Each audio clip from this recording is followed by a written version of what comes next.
Muito bem, vamos lá, continuando aqui com o João Carvalho explicando como o comunismo cresceu, hein? Comunista, explica isso! Lá para 1844, 1845, o Marx vai chegar na conclusão de que o proletariado é a classe capaz de conduzir uma mudança do modo de produção. Por quê? Porque ela não tem mais nada a perder.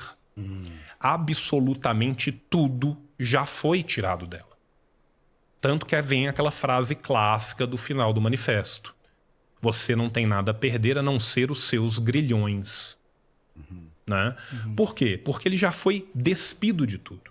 Porque a gente tem que entender, gente, que assim como o sujeito não dormiu camponês medieval e acordou pintor renascentista, este processo de acumulação, esse processo de transição da modernidade, ele também é um processo de longa duração. Sim. Nós estamos falando de uma população que era majoritariamente rural, que vai sendo expulsa paulatinamente para os núcleos urbanos. Os núcleos urbanos vão crescendo. Concomitante a isso, você tem todo um acúmulo de técnicas que vai desembocar na primeira, na segunda, na terceira revolução industrial.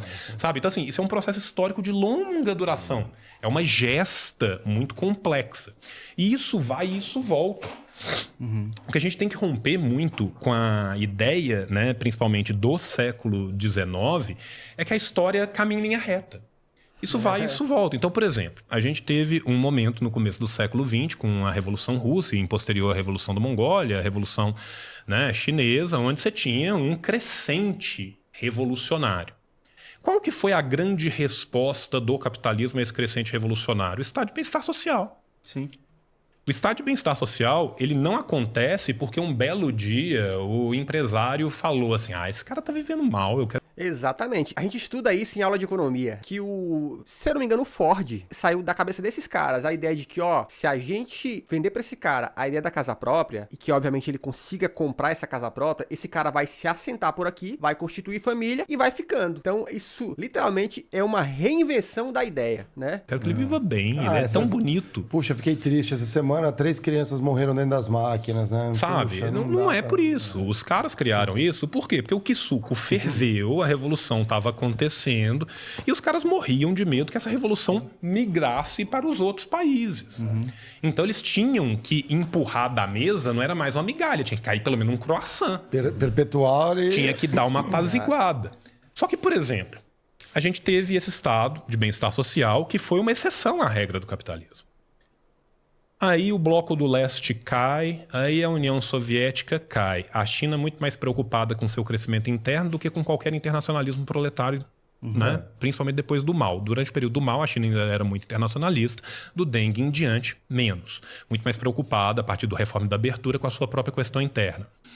Não tem mais essa pressão.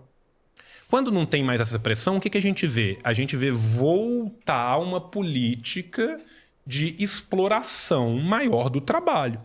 Se a gente pega qualquer gráfico do crescimento do salário real, do estadunidense, do alemão, do francês, da década de 70 para cá, a gente vê o achatamento desse crescimento. Não é à toa que a geração dos nossos pais podia comprar uma casa ou dar entrada numa casa com 2, 3 anos de trabalho, e hoje em dia a pessoa com 10, 12 anos de trabalho não consegue dar entrada de 20% no apartamento em média. Por que será? Fora que tá cada vez mais aí vendendo a ideia de microapartamento, nessa barbaridade que a gente vê aí. Sabe? Então assim, mas por que isso acontece? Porque tem menos pressão. As famílias diminuíram também, né? As famílias diminuíram, mas mais do que isso, não tem mais esse medo. Então isso aumenta a exploração do trabalho. Exato. Gente, a gente estava conversando ali fora, antes da gente entrar aqui, das leis que estão sendo passadas nos Estados Unidos.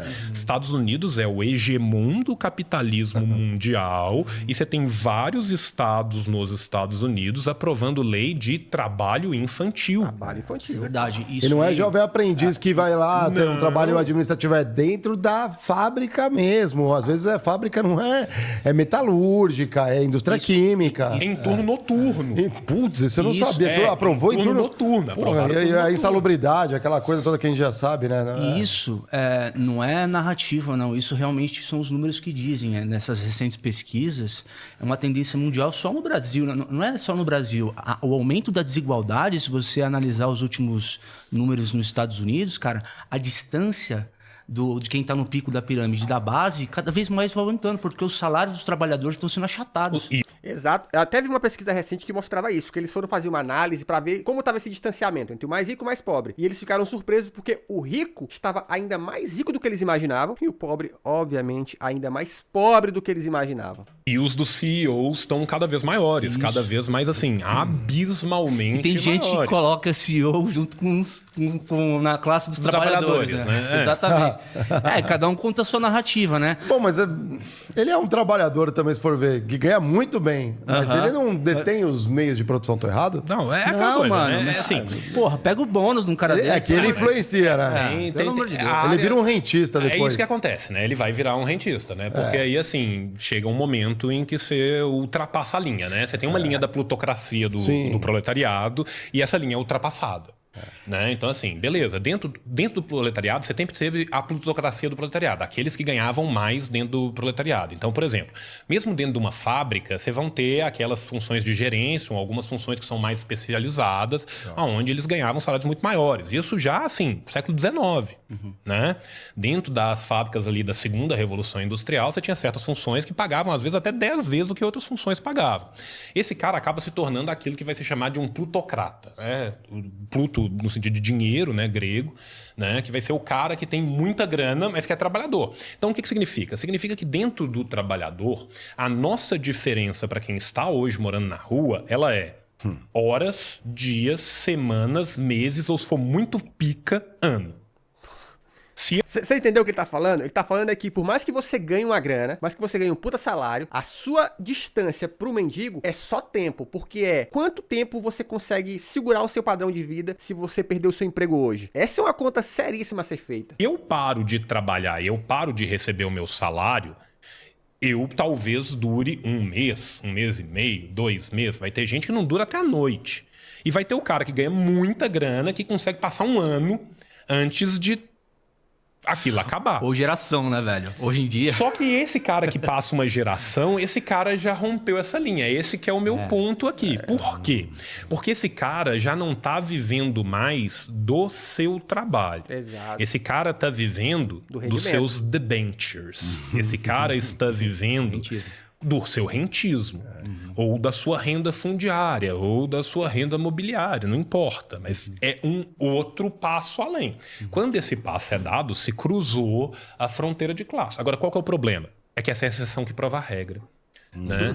E isso é vendido como se fosse uma regra, mas essa é uma exceção. O Rick Chester, né? Sabe? Então, assim, Olha o Rick Chester aí! A história do Rick Chester, gente. Eu adoro a história do Rick Chester. O Rick Chester, pra quem não sabe, é um cara que ficou famoso porque gravou um vídeo falando, vendendo água de coco na praia, falando, dando aquela famosa fórmula, né? Se você vender tantas águas de coco, você vai ganhar tantos reais. Aí é só você pegar esse dinheiro, comprar mais água de coco, e aí em um ano você vai tarará, tarará. Esse cara virou um desses coach que prega, olha que palavra maravilhosa, que prega em convenção de empresa. O que eles não te contam é que o Rick Chester não chegou lá só porque ele bombou na internet. Ele chegou lá porque ele foi apadrinhado pelo Flávio Augusto, né? Aí fica mais fácil. Ó, Raid do Meteoro Brasil! Não vem mais! Sejam todos muito bem-vindos! Então, o Rick Chester, ele não bombou só pelo talento, não, cara. Ele foi apadrinhado. Aí o cara escreveu livro, postou livro, né? Entrou em plataformas, que foi bem no lançamento daquele meusucesso.com. Aí, amigo, é fácil. Então, o cara foi... É tipo a Ana Castela da música aí. Tem algum talento? Inegavelmente tem. Mas tem muito investimento. Assim, todo mundo conta, né? Fino, né? O pessoal adora contar essa linda Olha aí, ó. Inclusive, onde eu moro, tem outdoor de palestra dele no fim do mês, em todos os lugares. Olha aí, ó. História de superação, né? Ai, tudo que eu tinha era uma garagem. Que garagem que é essa? Não, era a garagem do Pentágono, mas tudo bem. Sabe? Então, Sim, assim, que a tecnologia que é a veio de narrativa lá. do Vale do Silício. Não, é verdade. é a narrativa do Vale do Silício. A tecnologia veio... Foi... Pô, a senhorita Bira tem um vídeo maravilhoso sobre isso. Inclusive, ó, deixa eu falar uma coisa pra vocês. Atenção, ó, atenção todo mundo que tá aqui. Deixa eu mostrar uma coisa pra vocês importantíssima durante esse react ainda, ó. Deixa eu abrir aqui o meu X, também conhecido como Twitter. Aqui, ó. Acordei hoje de manhã. Olha quem tá me seguindo no Twitter, ó. Tá aqui, ó. Segue você! Brasil! Sucesso! Então, senhorita Bira tem um baita vídeo falando sobre esse mito da garagem que, cara, esses caras literalmente fingiram essa história. Essas histórias que eles viveram, cara, é tudo... Tem todos os lances de família rica e tal. Aí eles ficam fingindo que nós éramos pobrezinhos. Ui, ui, ui, ui, que sofrimentinho. Ui, ui, ui, que sofrimentinho! Mas só falsidade. Foi desenvolvido ali, Sabe? na É NASA isso. e no Exército. Tudo que eles não tinham era tem- uma garagem. Era a garagem do Pentágono, mas tudo bem, era uma garagem, sabe? Então, assim, é a mesma coisa, cara. Eu já vi gente soltando a pachorra de o Warren Buffett vendia garrafas de Coca-Cola e tal. Silvio Santos camelô. Não, mas é aquela coisa. O Warren Silvio Buffett Santos vendia camelô. garrafas de Coca-Cola? Sim, o Warren Buffett vendia Coca-Cola. No bairro de milionários em que ele vivia, Exato. com os 2 pais sendo congressistas, a 4 mandatos cada um. Ele deixou de vender jornal por causa disso? Ele deixou de vender de Coca-Cola? Não. Mas quando eu conto a história, o Aí é o famoso... Acorda, cara! Warren Buffett vendia Coca-Cola, dá a impressão, né, que o Warren Buffett E vem mais rádio do Meteoro. Veio um pedaço, vem mais outro pedaço. As rádios do Meteoro vêm em prestações. vivia numa van do lado do rio, né? E vendia Coca-Cola para criar seus 14 irmãos. Então, assim, não é assim que as coisas funcionam na realidade, na maioria esmagadora desses casos. E é Exato. essa que é a ideia que é vendida. É, amigo, é isso aí, ó. Se inscreve no canal porque tem vídeo todo dia, meu amigo.